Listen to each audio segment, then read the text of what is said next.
खिलाफ साजिशें रची जा रही हैं, तासुब किया जा रहा है, नफरत किया जा रहा है। तालीम का मैदान है, तालीम का मैदान है, सियासत का मैदान है।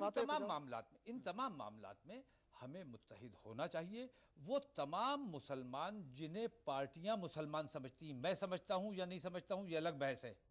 ये समझते हैं या नहीं समझते हैं, ये अलग बहस है, लेकिन पार्टियां समझती हैं। वो ऐसे मुसलमान समझे जाने वाले तमाम लोगों का मुत्तहिद होना आज वक्त की ज़रूरत है। और अगर इस वक्त भी ये इत्तेहाद अपने अंदर पैदा नहीं किया तो फिर बद से बदतर हालात हो जाएंगे, बेहतरी की कोई उम्मीद नहीं। जी, आखिर में आप क्या कहेंगे, क्या लगता है इस दिक्कत से कैसे जो है वो निजात पा सकते हैं? देखिए, उलमा का इख्तलाफ जो है वो रहमत है, लेकिन अगर उस रहमत का ज़रिया इख्तलाफ तक ही रहे तब ठीक है। जब ज़ातियात पर हो जाता है तो ये फ़साद की शक्ल इख्तियार करता है। न फ़साद इंदल्लाह जायज़ है, न इंदन्नास जायज़ है, न छोटे के साथ जायज़ है, न किसी जानवर के साथ जायज़ है। इसलिए फ़साद की कोई शक्ल नहीं होनी चाहिए जिससे इस ज़मीन पर बसने वाले किसी इंसान को दिक्कत हो। बिल्कुल, बहुत बहुत शुक्रिया, आप सब लोग आए। एक अहम इशू पर बात हम कर रहे थे, बात हो रही थी मुस्लिम तबके के बिखराव पर, फिरकों के नाम पर जो समाज बटा हुआ है। जाहिर है ये बात तो तय हो गई है कि ये बिखराव तो है, लेकिन अब ये जो हमारे उलेमा किराम हैं, जो हमारे आम लोग हैं, इन सबको मिलकर के जो है वो कुछ ऐसा काम करना होगा ताकि ये जो दिक्कतें हैं या जो नुकसानात होते हैं बिखराव की वजह से वो ना हो। और कम से कम कुछ मसले ऐसे हैं, कुछ मसाइल ऐसे हैं जिनके ऊपर, चाहे वो सियासत का मसला हो, एजुकेशन का मसला हो या फिर माशी मसला हो, कम से कम इन इशूज़ के ऊपर एक हो जाएं। अगर एक हो जाएंगे तो शायद आपकी प्रॉब्लम जो है वो भी बहुत जल्द दूर हो जाएंगी। बहरहाल बहुत बहुत शुक्रिया, खुदा हाफिज़।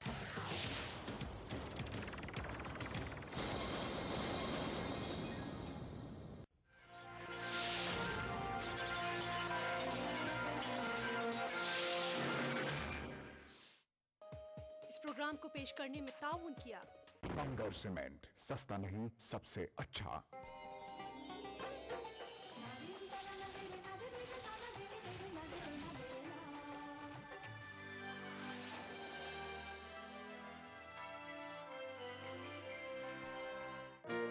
बिछड़ेंगे तो मर जाएंगे हम दोनों, एक डोर में है हमको ये दर बांधे हुए। मैं ख्वाब में इस मुल्क का नक्शा बनाता हूँ, मुझे अपनी वफादारी पे कोई शक नहीं होता। मैं खूने दिल मिला देता हूँ जब झंडा बनाता हूँ। हिंदू और मुस्लिम मुल्क की दो आंखें हैं। अपने मुल्क की तरक्की और खुशहाली का काम हिंदू और मुस्लिम एकता के जरिए किया जा सकता है। मजहब नहीं सिखाता आपस में बैर रखना, हिंदी हैं हम, वतन है हिंदुस्तान हमारा। उभरते कश्मीर के अनछुए पहलू, नई सोचो फिक्र, मुनफरिद तहजीब और रिवायात जिनसे फूट पड़ते हैं कश्मीरियत के रंग। देखिए कश्मीर एक्सप्रेस पीर की रात 8 बजे और मंगल की शाम 6 बजे सिर्फ ईटीवी उर्दू पर। ईटीवी उर्दू पर अगला प्रोग्राम। इस प्रोग्राम को पेश करने में ताउन कर रहे हैं बूमर जेली, थोड़ा खेलो थोड़ा खाओ। बंगर सीमेंट, सस्ता नहीं सबसे अच्छा।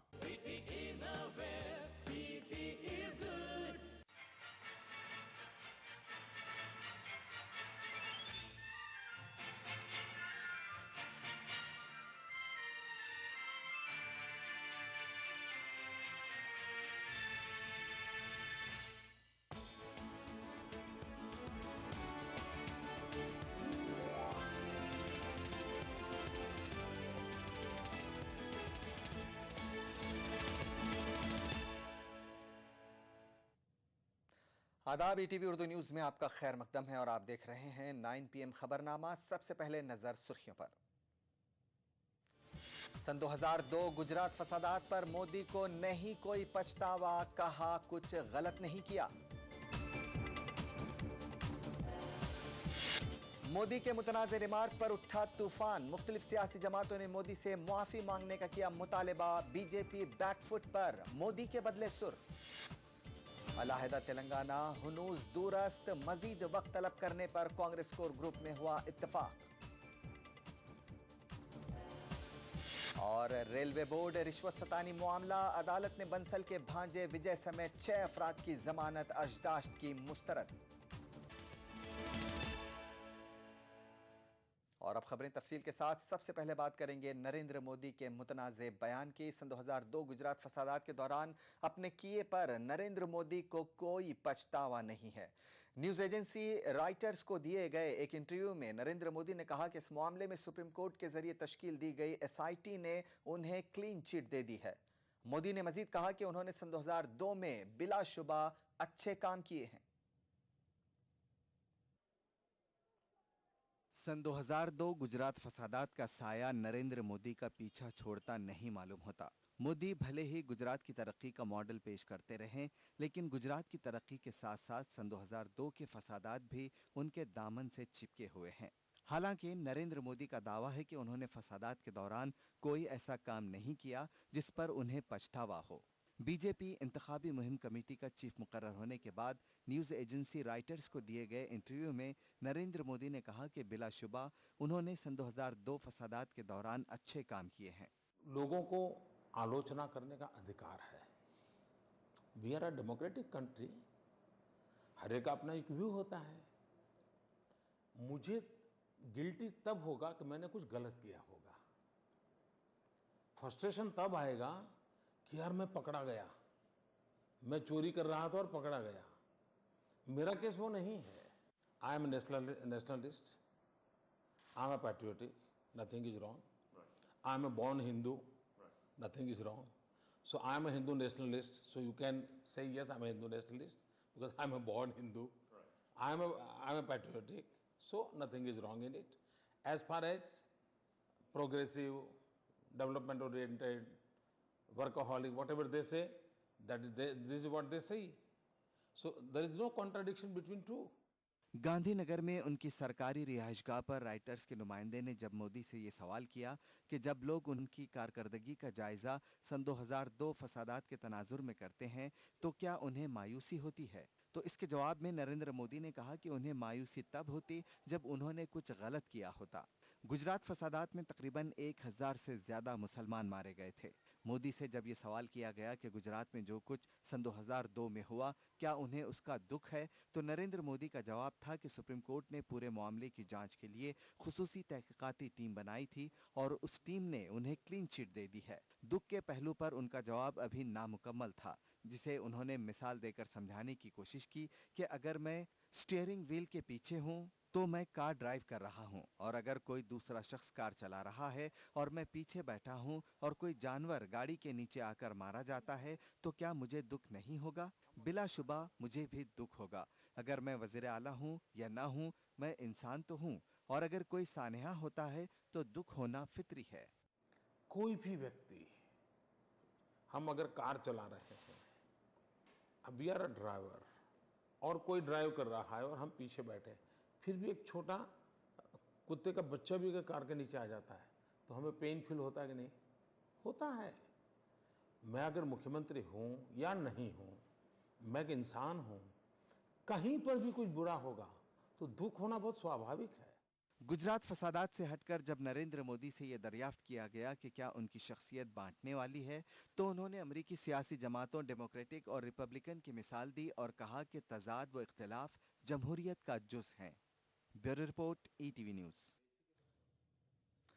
उधर चारों तरफ से सियासी जमातों के निशाने पर आए नरेंद्र मोदी के सुर थोड़े बदले हैं। उन्होंने ट्वीट किया है कि हमारी तहजीब में हर जी रूह का एहतराम किया जाता है। इसी बीच नरेंद्र मोदी का इंटरव्यू सुर्खियों में आने के बाद बीजेपी बैकफुट पर आ गई है। पार्टी तर्जुमान निर्मला सीतारमण का कहना है कि इंटरव्यू की तशरीह गलत की जा रही है।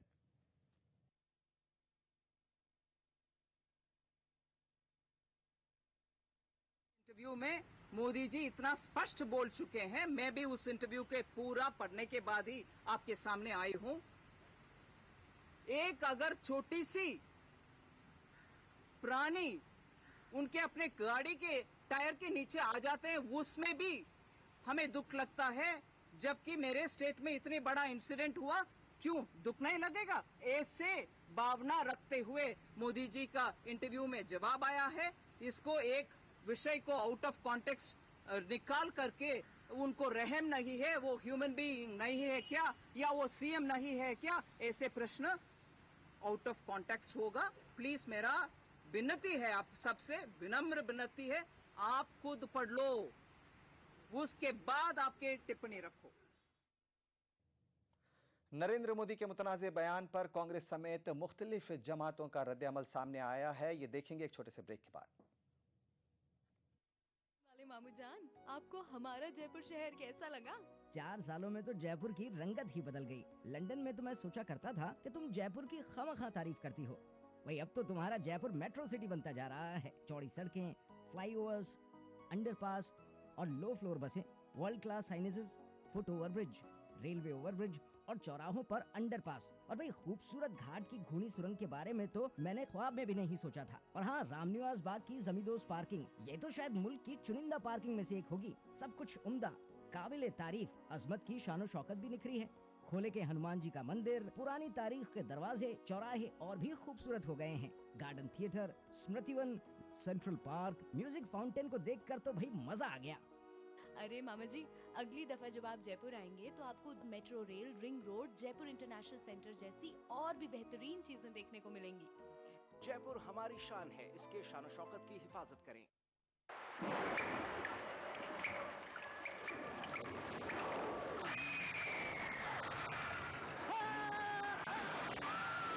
अगर सीमेंट जंग रोधक न हो तो जानलेवा हो सकता है। Shri ultra red oxide, Bharat का एकमात्र जंग रोधक सीमेंट। मोटापे से परेशान मत होइए। अहमद एंड कंपनी हैदराबाद का स्लिमेक्स पाउडर। स्लिमेक्स पाउडर इस्तेमाल कीजिए जो वजन को कम करता है, चर्बी को पिघलाता है और सूजन को कम करता है। मुसलसल इस्तेमाल से बदन को आम हालत में ला देता है। अहमद एंड कंपनी हैदराबाद का स्लिमेक्स पाउडर। राजस्थान सरकार के 4.5 साल बेमिसाल आवासन मंडल ने भी किया कमाल। राज्य भर में 25,000 से ज्यादा मकानों का कुशल इंजीनियरों की देखरेख में निर्माण कर हर वर्ग के साथ ही गरीबों को भी दी अपने घर की सौगात।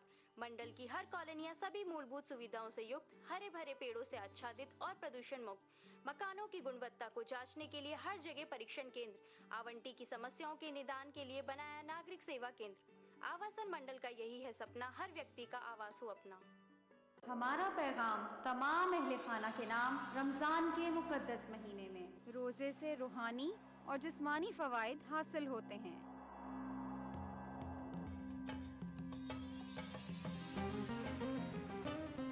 स्वीट्स आपको माह रमज़ान अल मुबारक की आमद पर खुशामदीद कहता है।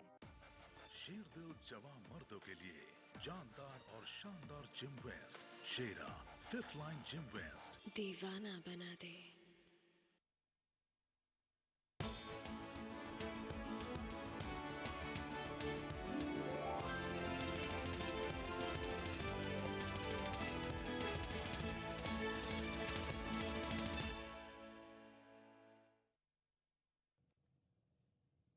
ब्रेक के बाद खबरनामे में एक बार फिर आपका खैर मकदम है।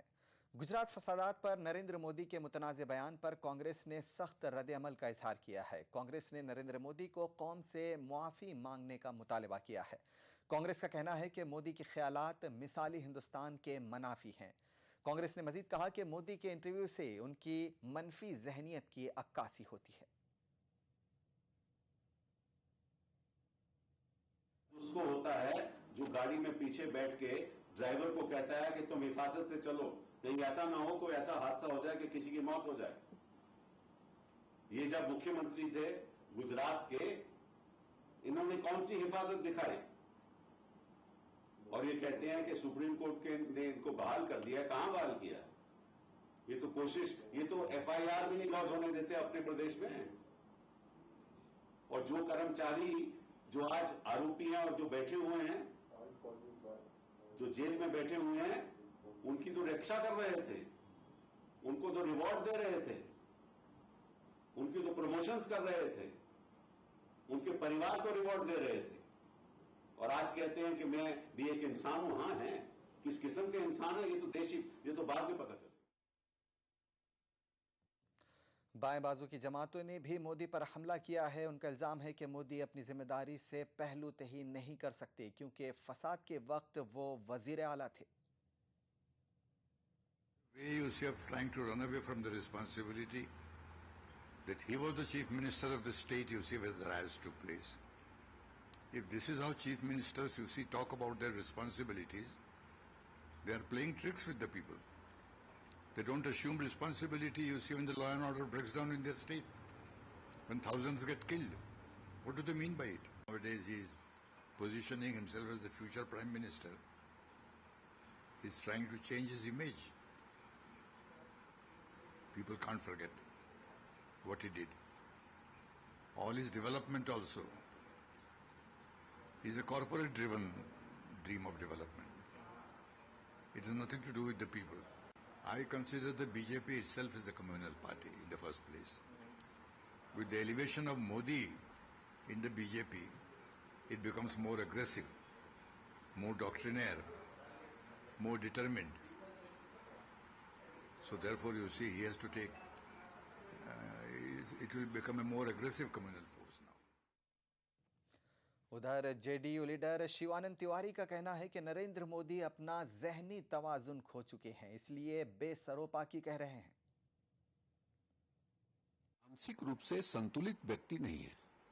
जिस तरह की भाषा का वो इस्तेमाल कर रहे हैं, जिस तरह की बात बोल रहे हैं, अब उन्होंने कहा कि गुजरात दंगे के बारे में जब उनसे सवाल पूछा गया तो उन्होंने कहा कि देखिए गाड़ी के आगे कुत्ता का बच्चा भी आ जाता है, उसके मरने पर दुख होता है। तो ऐसे आदमी को आप क्या कहिएगा? तो इसलिए हमको तो लगता है कि उनका साइको एनालिसिस जो है होना चाहिए उस आदमी का, और ये बहुत खतरनाक बात होगी अगर इस तरह के मानसिकता का आदमी जो है वो देश का प्रधानमंत्री बनता है। वो कह रहे हैं हिंदू होने पर हमको गर्व है, तो यहाँ 80% आबादी हिंदुओं की है। कौन हिंदू शर्मिंदा है? मैं खुद हिंदू हूं, और हमको ये कहने की कभी जरूरत नहीं महसूस हुई कि हिंदू होने पर हमको गर्व है। ये मान लीजिए कि हिंदू अगर माने 75 लोग 80 दूसरे लोग होते और 10-15 हिंदू होते तो वहां ये कहने की बात एक समझ में आती कि हाँ साहब हिंदू होने का हमको गर्व है। तो यहाँ 80%, 100 में 80 से ज्यादा लोग हिंदू हैं। यहाँ ये कहने की क्या जरूरत है कि हमको हिंदू होने पर गर्व है? ये ही स्टेटमेंट जो है ये बताता है कि नरेंद्र मोदी सबको साथ लेकर चलने में यकीन नहीं करते हैं। मोदी के इंटरव्यू पर सियासी वबाल खड़ा हो गया है। समाजवादी ने खास फिरके के लिए तज़हीक आमेज कलमात इस्तेमाल करने पर नरेंद्र मोदी से मुआफ़ी मांगने को कहा है। जो भी कमेंट्स हैं वो बहुत ही खराब, बहुत ही खतरनाक और बहुत ही ह्यूमिलेटिंग है, इंसल्टिंग है, और उनको जितनी जल्दी हो इन कमेंट्स के ऊपर माफी मांग लेना चाहिए, वरना इसके जो असर होंगे बहुत बुरे होंगे। हिंदू खानदान में पैदा होना या मुस्लिम खानदान में पैदा होना या सिख खानदान में, किसी भी खानदान में के अंदर पैदा होना और हिंदुस्तानी होना यह फख्र की बात है, गर्व की बात है। लेकिन उन्होंने उसके साथ में कहा मैं पैट्रियोटिक हूं। क्या ये पैट्रियोटिज्म है कि मसीह के आप जो सेक्युलरिज्म की कसम खाकर आप हुकूमत करी? आपने मसीह के बाकायदा जब चीफ मिनिस्टर बन रहे थे तो उस वक्त आपने कसम खाई थी, आपको आपके प्राइम मिनिस्टर ने राजधर्म की हिदायत की थी, उसके बावजूद मसीह आपने कत्लेआम किया, और आज तक आप एक रिमोर्स मगर जरा सा आपको अफसोस भी नहीं हो रहा। इतने लोगों का कत्लेआम आपकी सरपरस्ती के अंदर हो गया, उसके बाद आपको कोई अफसोस अभी तक नहीं हो रहा। अलहदा तेलंगाना पर फैसला एक बार फिर टल गया है। नई दिल्ली में कांग्रेस सदर सोनिया गांधी की सदारत में 2 घंटे चली कोर ग्रुप की मीटिंग में यह तय पाया कि इस पेचीदा मसले पर हतमी फैसला पार्टी की वर्किंग कमेटी लेगी। मीटिंग के बाद मीडिया से खिताब करते हुए दिग्विजय सिंह ने कहा कि इस मसले पर फैसला अब पार्टी वर्किंग कमेटी लेगी। उन्होंने मजीद कहा कि इस सिलसिले में पार्टी ने सभी सियासी जमातों के लीडरों से बातचीत की है। कोर ग्रुप की मीटिंग में भी इस मसले पर गौर व खौस किया गया और इस पर हतमी फैसला अब वर्किंग कमेटी करेगी।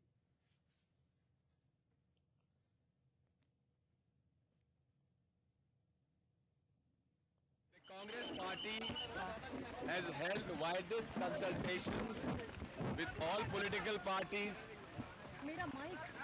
with all leaders, and finally the core group has now met the Chief Minister, the Deputy Chief Minister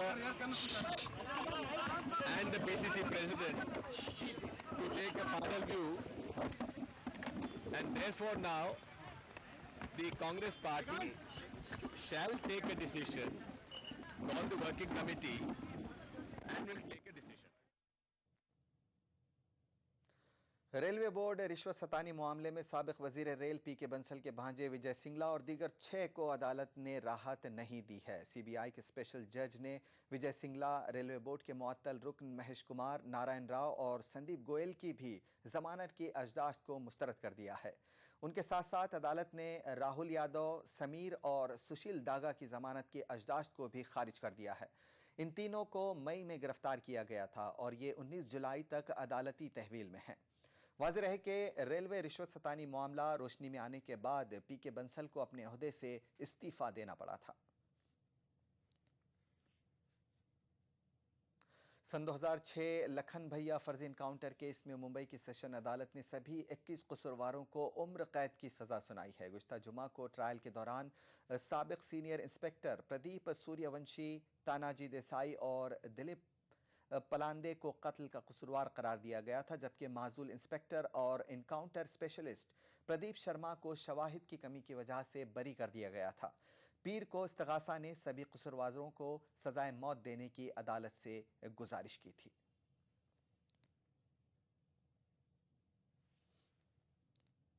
यहां पर लेते हैं एक छोटा सा ब्रेक, बहुत जल्द हाजिर होंगे। जब देखती हूँ कि जितनी सफाई होनी चाहिए उतनी नहीं है। खुशी, तुम मेरे घर रोज आया करो। मैं तो रोज आना चाहती हूँ, लेकिन तुम्हारे घर के पास इतनी गंदगी है, इतना बदबू है कि मुझे आना अच्छा नहीं लगता। ठीक है, मैं मम्मी को कहूँगी कि गलियों में कचरा ना फेंके, डस्टबिन में फेंके। ओके। ऐसा नहीं है कि हम जयपुर शहर को साफ रखने की कोशिश नहीं करते, लेकिन जरूरत है हम सबको मिलकर के इस कोशिश में साथ जुड़ने की। हम अपने घर का कचरा सुबह 7 बजे से लेकर के 10 बजे के बीच में ही नियत स्थान पर डालें। हमारे सारे संसाधनों का समुचित उपयोग करते हुए उस कचरे को 8 बजे से लेकर के 12 बजे के बीच में उठा सकते हैं। मुझे उम्मीद है कि अगर हम सब ठान लें और अगर हम सब आपस में जुड़ जाएं, तो निश्चित रूप से हम जयपुर शहर को जो वर्ल्ड क्लास सिटी बनाने का सपना, आपका, हमारा, हम सब का जो ये सपना है, उसे हम पूरी तरीके से साकार कर सकते हैं।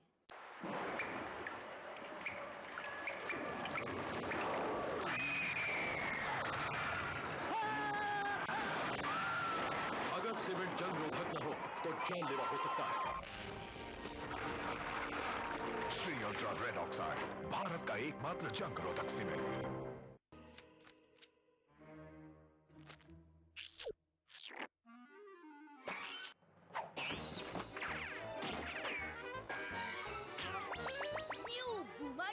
थोड़ा खेलो, थोड़ा खाओ। अरे भाई, ये क्या कर रखा है तुमने?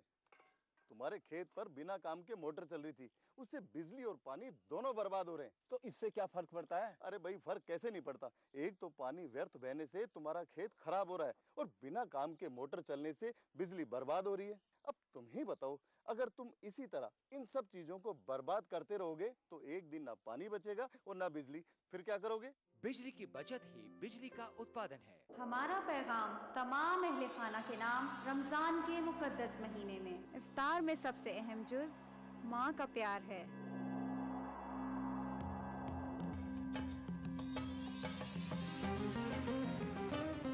स्वीट्स आपको माह रमजान अल मुबारक की आमद पर खुशामदीद कहता है। शहरी जन सहभागी योजना जन सहभागिता को सुनिश्चित करते हुए शहरी विकास की दिशा में ऐतिहासिक कदम। योजना के तहत राजकीय शिक्षण संस्थाओं, चिकित्सालय, कार्यालयों हेतु समस्त स्थायी निर्माण व उपकरण, पानी की निकासी हेतु नाली एवं पुलिया निर्माण, हैंडपंप व पेयजल और जल संग्रहण से जुड़े कार्यों के साथ समस्त प्रकार की सार्वजनिक सुविधाओं हेतु सार्वजनिक संपत्तियों का निर्माण एवं सौंदर्यकरण के अलावा अन्य किसी योजना में निर्मित अधूरे निर्माण कार्यों को पूर्ण कराने के साथ साथ शमशान एवं कब्रिस्तान भूमि की 4 दीवारी निर्माण करवा सकेंगे। योजना के तहत कार्यों की कुल लागत का 50% राज्य सरकार द्वारा, 30% जन सहयोग व शेष 20% स्थानीय निकायों के अलावा शमशान व कब्रिस्तान भूमि की 4 दीवारी निर्माण के लिए जन सहयोग की राशि 10% एवं शेष 90% राशि राज्य सरकार द्वारा वहन की जाएगी। अधिक जानकारी के लिए संबंधित जिला कलेक्टर या नगरीय निकाय में संपर्क करें। जन सहभागिता के साथ सुनिश्चित होता शहरी विकास।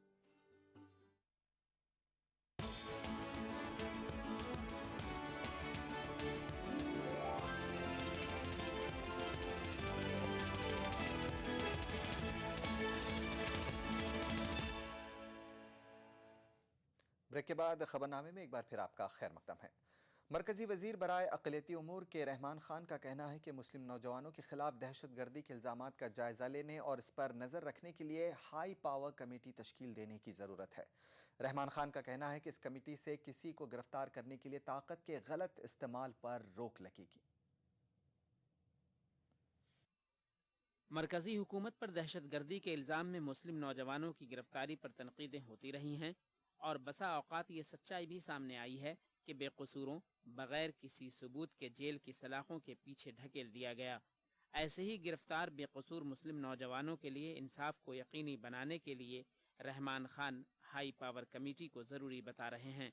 के रहमान खान का कहना है कि ये हाई पावर कमेटी आयद किए गए इल्ज़ामात का जायज़ा लेगी और इस बात का पता चलाएगी कि आया कुछ लोग अपने इख्तियारात का गलत इस्तेमाल तो नहीं कर रहे हैं। के रहमान खान ने इस तरह के मामले पर बरतानिया के वज़ीर आज़म की जानिब से टास्क फोर्स तश्कील दिए जाने की भी मिसाल दी।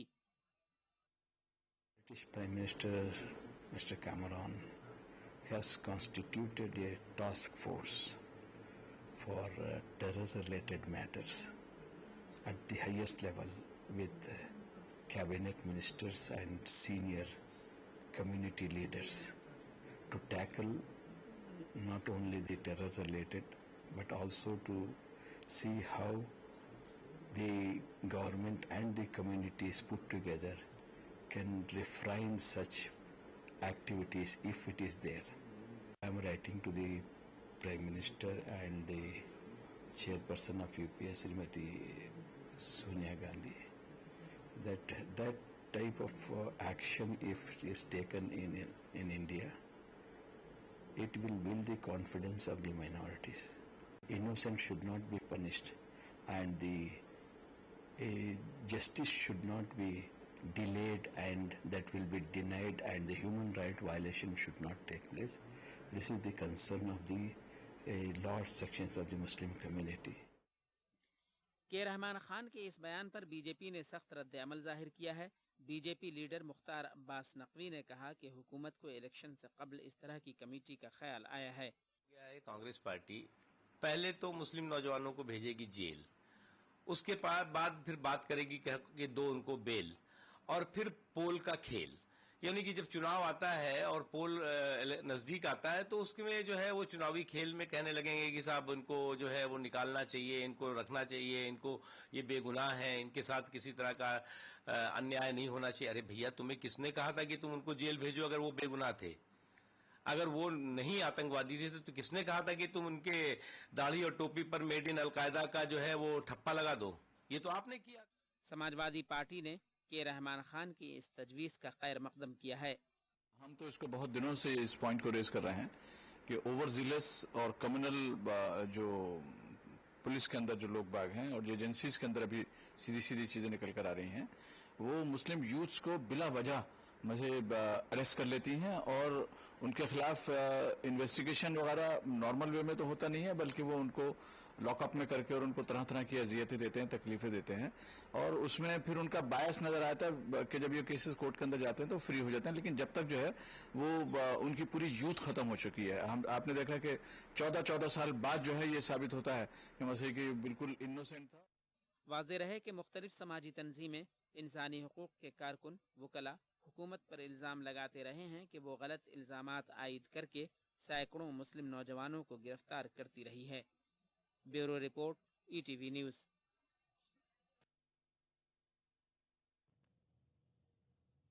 मलाला यूसुफजई ने तालीम को बच्चों का हक करार दिया है। मलाला ने अक़वाम मुत्तहिदा जनरल असम्बली से खिताब करते हुए हर बच्चे की तालीम के लिए अपनी जिद्दोजहद जारी रखने का अज़्म ज़ाहिर किया। उन्होंने कहा कि दुनिया के तमाम मसाइल का हल हुसूल तालीम के ज़रिए ही हो सकता है।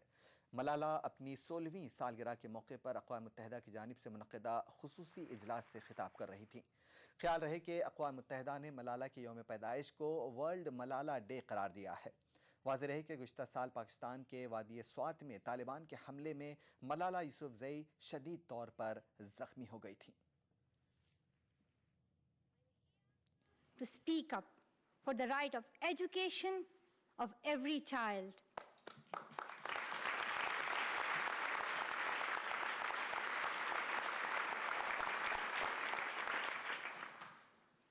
I want education for the sons and daughters of the Taliban and all the terrorists and extremists.